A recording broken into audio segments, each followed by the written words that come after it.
Welcome to Park Circle. Join me in my meditations on Ephesians 6:21 and 22 as I play some disc golf, throwing some dynamic disc plastic, and seek to glorify the Lord for His Word, for His world, and for His Redeemer.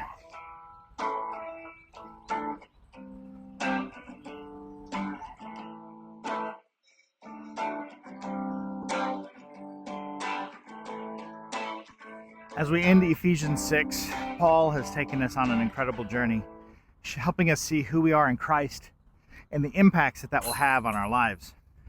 Paul has taught us so much, and in these last few verses, he's asked his original readers to pray for him that he might continue to declare the gospel boldly, even in chains. And now in verse 21, Paul turns his attention to sharing with his original audience how exactly he's doing, what he's been doing. And to this end, we might expect some personal details. But instead of including personal details in his letter, Paul instead chooses to send a person, Tychicus, to communicate how he was doing. Paul is sending a man, a beloved brother and faithful minister in the Lord, to communicate how he's doing. When it comes to the personal details of how Paul is doing, he is convinced that a messenger, not just a written message, will communicate that better and with greater encouragement than just the written word. This is such an encouraging concept to think that Paul is willing to teach us truths, give instructions by the written word, but in his personal relationships, he wants it to be a personal relationship. He trusts this brother to be an encouragement even as he delivers good news, or at least news of how he's actually doing, in a way that the written word would neither communicate nor encourage as he would desire. Think about this in my own correspondence.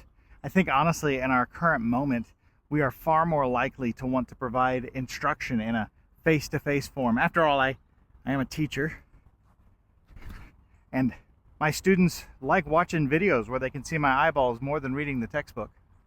And yet when we want to share how we're doing, we might revert to a holiday letter updating distant family on how the kids are doing and what we've been up to.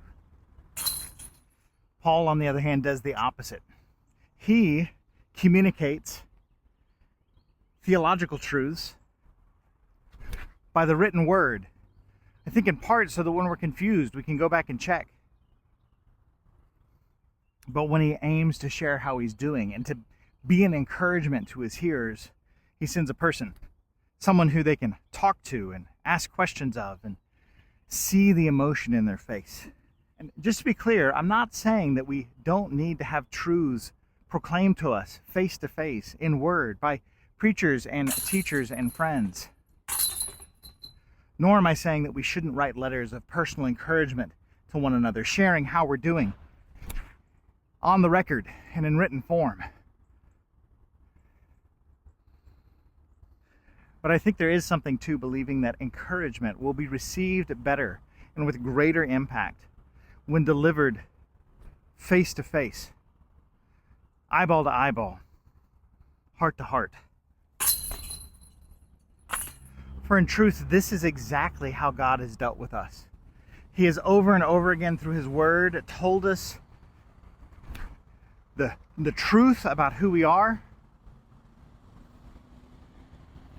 He communicated His commandments to His people through a book, through the written word.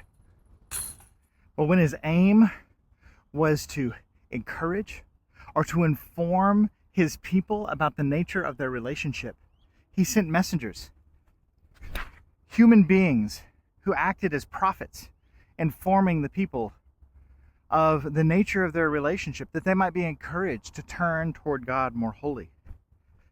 But in these last days, He has spoken to us through His Son, not from on high above the mountain, but by sending Jesus Christ the righteous to be an encouragement to us, to save us, to establish a right relationship between God and man. How thankful I am that the Father sent the Son in person to be our beloved brother and a faithful minister of his truth. For those who trust in Jesus Christ alone, Christ's death and resurrection is the great encouragement. So let's rejoice in Christ today, who has come bringing encouragement to us all. On behalf of God, triune and holy, let's meditate on his word as we remember to be an encouragement to one another, as we love one another face to face. And let's enjoy the world God has made as we look forward to that new world which is to come, when Christ will return face to face and be that final encouragement and hope to his people. And I hope you'll hit the bell icon and subscribe so you might join me again next Monday for our last meditation in Ephesians.